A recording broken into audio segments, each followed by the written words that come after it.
No. See, this is what happened. It's really bad. The Mercedes-Benz Interview Lounge. It was, how many years ago? I remember discovering Nick DiGiovanni on Instagram. He comes out, he throws a knife at the butcher block, and then he creates a dish. And you learn stuff from a lot of the foods he was preparing back then were foods a lot of people don't eat. And now he is mainstreamed it out. In addition to all of his fun foods, he has this book out called Knife Drop, Creative Recipes Anyone Can Cook. Our new best friend on the show, we'll make him that way. Nick Giovanni, is he here? I mean, he's here. I keep talking about him, but no one's come on in. Bring Nick in, and there he is. Hey, Have a how seat, are Nick. you? Nick, welcome to a room full of loud people. Wow. I know it's loud. What are you, 14? Oh my God. I got the question if I was 15 on a plane recently in the exit row, and I was. Give me some credit. That's great, though. Yeah. No, he's a college graduate. I know, but it's awesome to look young. Are you kidding me? One day he's going to thank me for that one. Thank you, Danielle. We're all fighting to stay young looking, Nick. So sometimes we get a little. It can be a benefit and it can be tough sometimes. Talk about that, and then let's get into why you're here. about the young old. Yeah. Luckily, I can't think of too many examples where it's been that bad, but it was awkward in the plane, in the exit row. It was uncomfortable. And when you go to a bar and want to order a cocktail, it's like... always ID, of course. Yeah, always ID'd. Have you ever gone to a bar and they didn't ask for your ID? You're like, hey, anyone can get a drink. It happens once in a while, and you sit back and you feel pretty good. Okay, all right. I beg for people to ask for my ID. Yeah, me too. So this is Danielle. This is Gandhi. Hi. How are you? And welcome to the show. When did you start posting your drop the knife videos? I mean, your food videos, your content. 2020, I would guess. So we were pandemicking at that time. Pandemicking, yeah. Yeah. Just finished up MasterChef in 2019, and then I was just at home, and TikTok was becoming a thing. Right. Yeah. And so the youngest to be on MasterChef at the time with Gordon Ramsay. And how did you do? How did you place?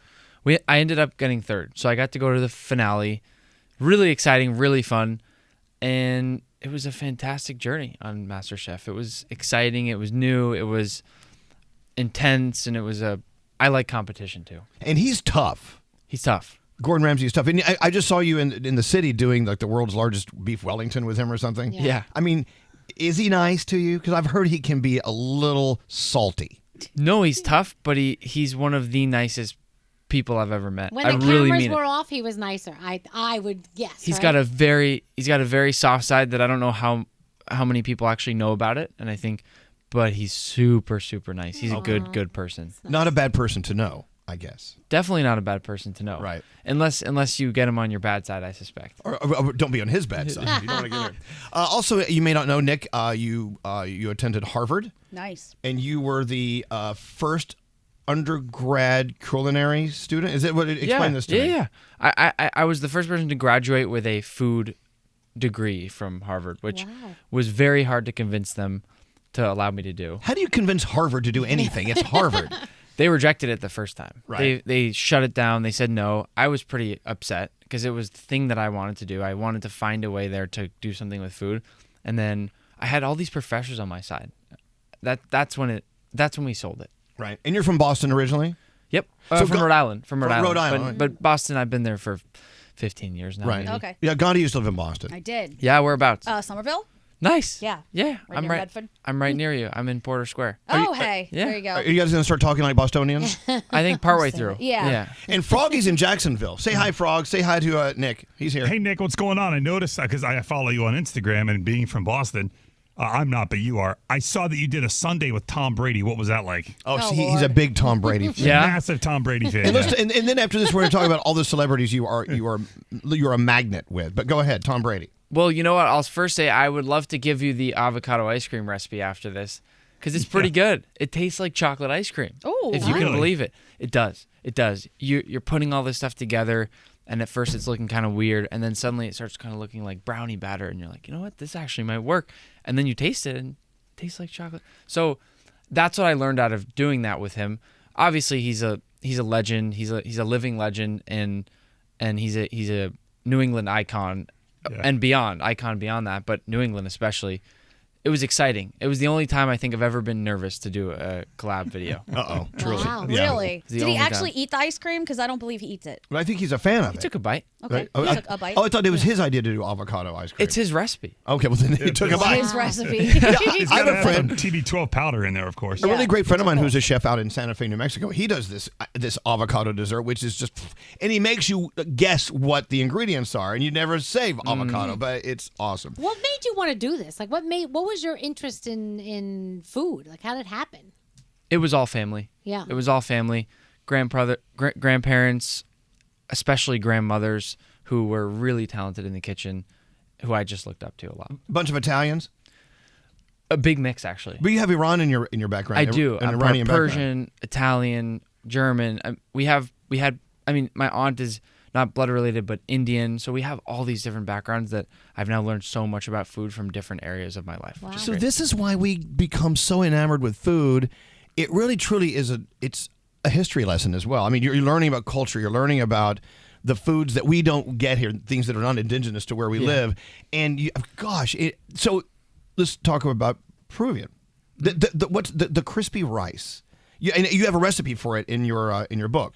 It's called what's it called? Pan rice, or is that like tadig, which is the Persian crispy rice. Right. Mine is a slightly different version. It's so to people that don't know, there's a really popular dish in Iran and in Persian cuisine. It's this crispy rice dish, which you kind of cook it for about an hour, and you get this beautiful golden brown crust on the bottom that fits the shape of the bottom of your pan. And then on top of that is that fluffy rice, but you flip it over onto a plate is the hardest part of the whole thing, because you've spent all this time making it, and then you better not mess it up when you flip.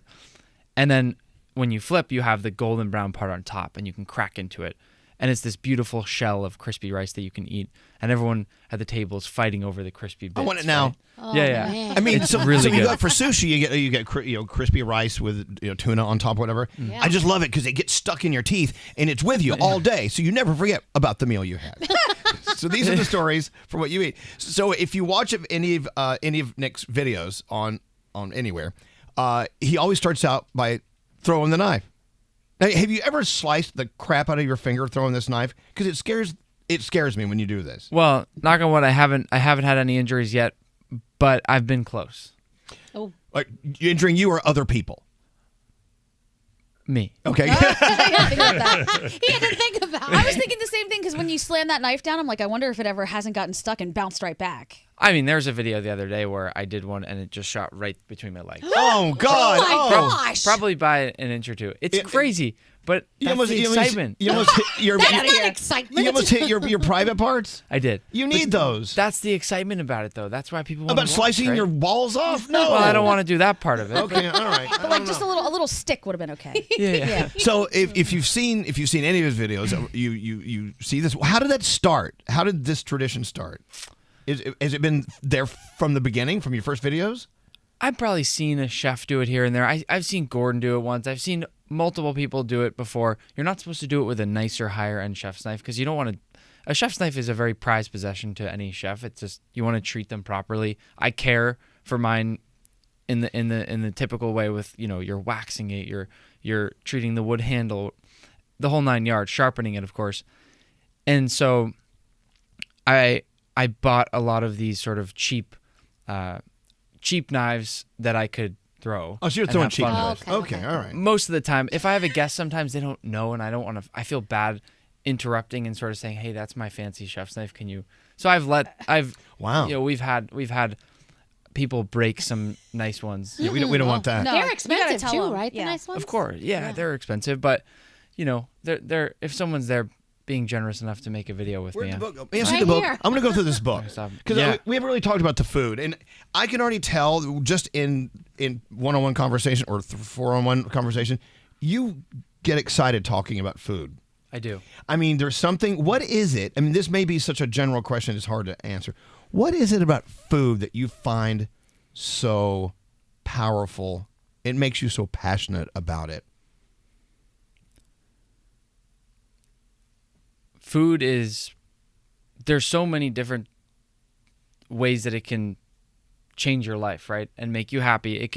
You were talking about the crispy rice that gets stuck in your teeth all day. It's really funny, but just the excitement that you have when you bite into something like that, and there's this new unique texture, and it's just, you look forward to every bite. There's something about food that's indescribable in that way, that you just you always want more of something good with food. Part of it is just this, you fall in love with it and you can't really explain why. I think food should be a love language. It definitely should. And food is one of those things, even if you don't speak the same language, you can both eat something and relate to each other, at least just for that moment. If you both eat something delicious, like, whenever I meet people from another place, I'm like, oh, what you eating? Yeah, what you got over there? I want to try it. I love that. It's really exciting to me too when you sit down with someone and you both take a bite, as you said, and then you sort of both look up at each other and stop, and you do that kind of look, and the sort of the, oh, that's good. Yeah. So it is an unspoken. It's an unspoken language, especially if you're eating. There's nothing worse than going out and eating something if you're by yourself and you don't have someone to share it with. You're like, if only they were here to taste this with me. You're just making weird noises at the table alone. Yeah. And you love to play with a lot of different foods. And sometimes you do some bougie foods. I mean, sometimes you'll do things with caviar and uni, or the fish that was in your feet. The fish that was in your feet. Uni. Did you step on? Oh, the black urchin. Did you step on a sea urchin? Right. Yeah. I got a quill right there. I've kept it with me for about, I think it's been there for at least a decade. Do you enjoy eating them as vengeance? I fell down. Do you eat them just because they pissed you off by hitting you? No, it's my second favorite food behind rotisserie chicken. I just don't like. I carry. Wait, behind what? Rotisserie chicken. Rotisserie chicken. Oh, I thought you said mystery chicken. No, that's my third favorite. Chicken. So rotisserie chicken. Now, the sign of a great chef is being able to do a perfect roasted chicken, right? And is that one of your dishes that you can win every single time? Probably not. Now, what is the dish? If I'm being honest. If every single time you made it, it's going to be a blue ribbon each time. What food is that for you, Nick? There's a recipe in the cookbook called gnocchi that to me is one of my specialty dishes. A gnocchi? Is it potato based, ricotta based? Potato gnocchi. All right. I try to limit how much flour I put in there, and I would urge anyone making it to put the least amount of flour that you can put in there, to the point that you feel that it's still going to hold together when you cook it. Because that to me is one of the few qualities that makes a really good gnocchi. So it's very light and heavenly. It's pillowy. a beautifully light, pillowy gnocchi. It's so much fun to make. It's one of the most exciting things to make. Well, let me show you the photo and the dish I would love Nick to make for you. I'm not going to show it to you, but you have to guess what they're reacting to. That one. Hell yes. Oh, yes. Absolutely. Yes. Okay. What do you think it is? The most fun recipe in your book. It's the dino nuggets. Yeah. Hello. That's so cute. They look really I'm good. My happy. nephew will only eat dinosaur-shaped nuggets. Same. I am really happy that you enjoy this as well. You know the amazing photographer that worked on the book with me, Max. He must have spent a whole day designing that little set for the dinosaurs to play on, which I thought was amazing. How fun! That's when I knew he was going to be great. But see, this is not just your typical run-of-the-mill recipe book. No, he's got a hash brown waffle in there. I know. I mean, it's fun, and so food should be fun. There's nothing worse than like some stuffy restaurant that has, even though the tastes are great and balanced and perfect. I get that. I want to sit down and have fun. I want to smile when something's delivered. You do. To my table. And referencing back a little bit too to what you said about the fancy, the crazy. I will take a whole fish sometimes and I'll turn it all the way down into a sushi roll, right? And people love to watch that. Right. I try to steer away from that in the cookbook. No one's going to go and buy a whole fish, first of all, like that. A tuna, at least. Kind of Yeah. big. When's the last time you bought a whole tuna? Anyone? Never. No. Okay. Yeah, no. It's very, food should be accessible too. It should be fun, but it should also be reasonable and accessible. Things are so expensive now too. And so I tried to make sure that everything in this book is a reasonable thing you can go out and find pretty much anywhere in the world. What's the worst thing you ever made? And you're like, I thought it was a good idea. What a bad idea that was. Probably a lot of soups, which is why there's no soup section. Why do you suck at soups? Oh my You know what's the worst? This is becoming a bit of an issue. Not too bad, but so it's up on Amazon right now. We're very lucky. I don't know how this is possible. It's right now. It's the top selling cookbook on Amazon, which is great. Well, no, I don't blame it. But there's a few. The only negative reviews so far are that their soup section is missing. Yeah, I'd be mad. I thought it was very obvious in the book that it was a joke. Well, why can't you make soups? What's your issue with soups, Nick? It's not exciting enough. What? Soups are what do you mean? Oh my so you're God. okay, Wow. So for you it's just kind of a flaccid thing. It's like I don't want to make soups. No, Nick, a pasta fagioli is amazing. I snuck a few. There's a Thai chicken soup that I love. I snuck a few things in there on the side, but that's in the chicken section, for instance. There's soup, if you're going to spend that much time on it and then just blend it into something that you can't really see where all that work went, I don't like it. Oh. You don't like to boil down your own broth? Do you make your own broth so you can use that in other dishes? I use stocks I make stocks and broths all the time. I'll save up bones in the freezer and then Parmesan rinds and all that stuff. All right. Well, okay, you're halfway to soup Bones then. in the freezer. Sounds like Nate. Yeah. I have a question though. What? Okay, so being such a good chef and now you have a cookbook out and you make all these different things, does it make your dating life complicated because everybody expects you to cook for them? No, well, I've been with my girlfriend for like about 4 years now, but this is funny. It reminds me of something we were talking about yesterday. My only days off of the year from cooking are holidays. So Thanksgiving, someone asked me, do I cook on Thanksgiving? And I try to have those days off. Those are my only days Because off. that's when you're expected to get your ass in the kitchen and make me, whip me up a turkey, Nick. Yeah. No, Yeah. I don't want to. Which I thought was interesting. Does your girlfriend expect you to cook for her all the time? Well, no, that's what made me think of this is I think she gets it. When I come home, I'm tired and I will cook once in a while. But in general, I want to just relax and I just want to, I would love, if I was Nick and I made dinner for Alex, I'm like, okay, well, I'm Nick. I made dinner. So, and he looks up and goes, not so good. Right. This ain't happening. It's soggy and it's salty. It's like, ew. 2 out of 10. I don't know. Sometimes you got to have some failures. That's how you learn, I guess. But aren't you like very, like when you go someplace, say for Thanksgiving, someone else cooks for you, like Elvis was saying, don't you like, oh no, poo-poo everything because you know what it should be like? No, I'm not picky. I'm not picky with food. It's hard to put a food in front of me that I'll have trouble eating. I'm not picky with food.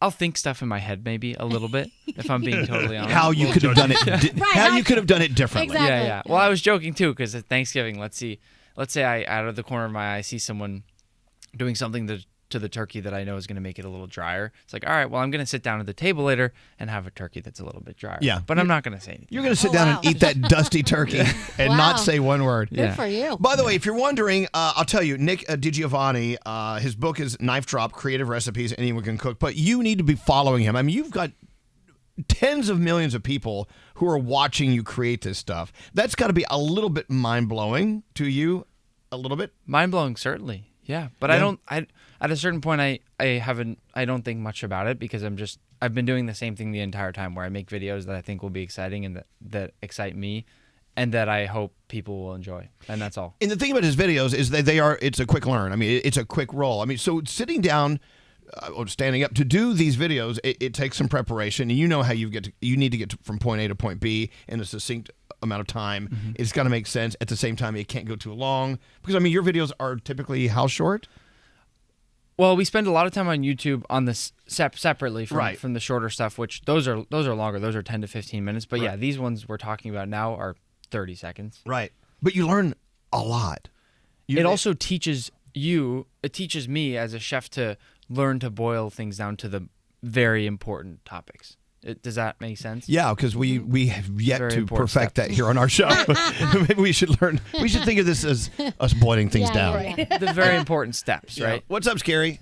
So what advice would you give to somebody who may not like one of your dishes because it contains an ingredient that they hate? Like Danielle, for instance, who hates mayonnaise. Yeah. Mayonnaise. So can you imagine a life without mayonnaise? How do you convince her? Do you hate eggs? I love eggs. Do you hate oil? I like oil. That's what mayonnaise is. I know, but I have a thing in my head that I don't like it and I can't get past the smell and it's a problem for I me. understand. Yeah. That's okay. I would just look at whatever particular dish that is and I would just say, listen, we can figure this out. Yeah. We'll find an alternative. We'll find a way to make you happy. I'm sure you do. you. I think it would make things like a BLT a little bit harder because I have a BLT in here that I love, and I think when it's tomato season, you got to strike and you got to make a good BLT. Right. That might be tougher. I can have the BLT without the mayo. I'm fine with that. But it's weird without a mayo. I think it tastes great. Okay. What about a grilled cheese sandwich? Do you use butter or do you use... Oh, you use butter. Don't use the mayo. You use the butter. I use mayo I don't know why. I do the double whammy. I do butter and mayo. Oh, lady. Yeah. Danielle, think I'm about not coming over. Think about a spoonful of mayonnaise. Stop it, no. Think about it. Oh, here she goes. Watch. No. See, this is what happened. It's really bad. You're not going to recover from this one. Hold on. I can't believe that But you understand that, you know that it's eggs and oil, so I think it is very interesting. I'm saying when I was a kid and I was in school, the nurse's office would tell my mother, come pick Danielle up. She threw up at lunch. My mom would say, did somebody eat mayonnaise next to her at the lunch table? And yes, because I would get sick from the smell of mayo. God. So you really, okay. Yeah. It is egg, it is oil, but it's the Yeah. consistency, the viscosity of what it I like turns sour into. cream. You know,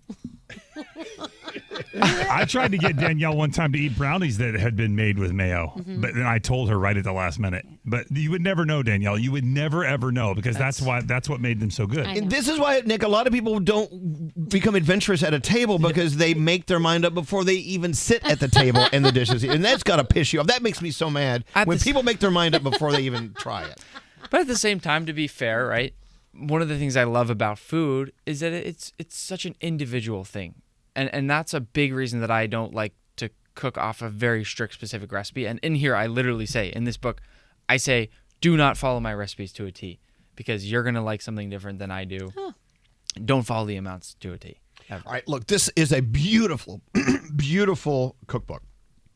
These creative recipes are fabulous, not only to look at with the photography, but each one, like ricotta ravioli with lemon sauce, fancy ramen done 2 ways, French and Italian lasagna together, gnocchi, one of your favorite, spicy mescal rigatoni. I mean, you look at these recipes, they all look fun. Shepherd's pie, cast iron ribeyes, and the dino nuggets, everything.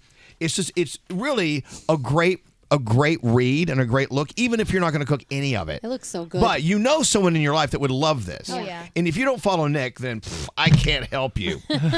Following Nick is just a joy. Where are all your socials? I mean, on like Instagram, it's... Yeah, I keep it simple, just at nick.DiGiovanni. So my name, and I'm going to keep making videos as long as I can. I love it. And you have such an Italian name, but Italian is not your number one go-to at all times. It's always there, and I'm actually working on my citizenship, which I'm excited about. Right? Didn't you take Chinese in school? I did take Chinese in school, but my brothers all speak Italian, so I'm trying to shift to learn Italian to be able to, because they can mess around without me now in the background, and I hear them, and I know they're talking about me. They are. Of course they are. I want to be a part of it. Yep. Everyone's talking about you, Nick, at all times, but only in foreign languages. Yeah, they're making fun of me. I want to know what's happening. Okay. But I am really, really excited about the book. I thank you for chatting through it with me because I am excited. I'm proud of it. I'm going to cook something out of this book this weekend, and I will reach out to you. I'm going to send you my results. Please do. And you can just Please like do. it or hate it. Doesn't matter because it will be gone by then. And I'll get you a book, and I'll cross out all the mayonnaise with a Sharpie. And I thought you mentioned appreciate ramen. it. Ramen's kind of a soup. Ramen is sort of soupy. So these ones actually are these sort of elevated ramens where you're not using the broth, you're using just the block of ramen, and you're adding some pesto and that kind of Oh thing. man, my There she kids goes. love ramen. I can't wait. You're trying to trick him up. Yeah. All right. So here's what we're gonna do. If you want to know more about Nick, and you do, all of our socials, Elvis Duran Show at Instagram and mine, Elvis Duran at Instagram as well, and so you can find it on your own because you're driving right now. You can't write this down. You can't put it into your notes on your phone. I get it. Nick, thank you for coming in. Thank you all so much. This has been a lot of fun. It has been, and we've got work to do with Daniel's mayonnaise issue. Yeah, it's all right, buddy. It's never going to be fixed. We'll figure it out. We'll talk off camera. All right, let's go. Nick DiGiovanni, thank you so much for coming in. Have a great day today. Thank you. The Mercedes-Benz Interview Lounge.